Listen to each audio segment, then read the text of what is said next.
now to the war in Ukraine. Fox's Benjamin Hall is live in Lviv, near the Polish border, with the latest developments. Benjamin, what can you tell us? Well, Laura, the sun is rising today on the 7th day of this invasion, and frankly, there is a lot of fear about what it might bring. And that's because yesterday we saw Vladimir Putin increasing his bombardments on urban areas, on residential areas, and he has warned, his defense ministry has warned that that will continue today.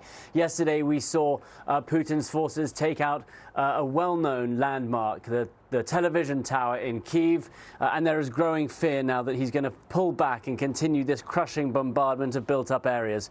They also rained down rockets yesterday on the second biggest city of Kharkiv, while Russia's defense ministry urged residents of both cities to flee today, saying it was going to strike unspecified areas within the city and hit their communications.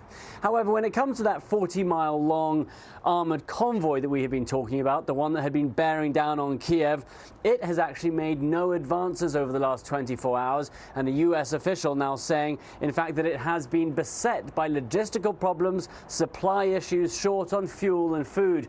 And there is growing talk that actually this is not going the way that Putin hoped it would, and that is why he is doubling down. That is why he is using his heavy artillery. That's why he's using his rockets. The death toll, it keeps rising, and so does the exodus. The UN now saying that 677,000 people have left in the past 6 days, that number rising by about 100,000 a day at the moment.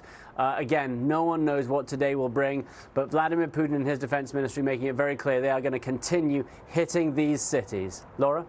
Benjamin, how concerned are your sources that the more these photos, which we've seen in the New York Times tonight, of presumably they look like Russian soldiers dead, having lost their lives in this invasion, how that image broadcast around the world will further infuriate Putin into some mad act against innocents on the ground in Ukraine?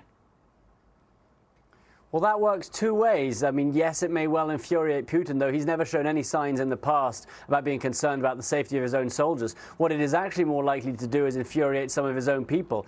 And they always said that the problem with some kind of an occupation, the problem with getting bogged down here and the Russian death toll rising, was that eventually they felt his own people might turn against him.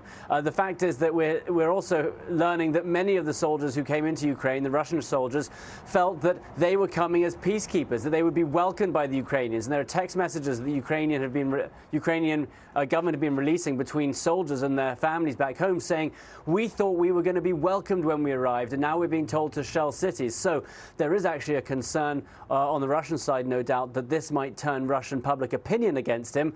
But what is most likely to enrage Vladimir Putin is the sense that this is not going how he wanted. And if he finds himself backed into a corner, he's going to do what we've seen him do over the last day or two, and that is bring out the heavy artillery and hit the people. He's done it before. He did it in Chechnya. It is a playbook of his. When he's not doing well, he doubles down. Benjamin, thank you for being with us tonight. Stay safe out there. Hey, Sean Hannity here. Hey, click here to subscribe to Fox News YouTube page and catch our hottest interviews and most compelling analysis. You will not get it anywhere else.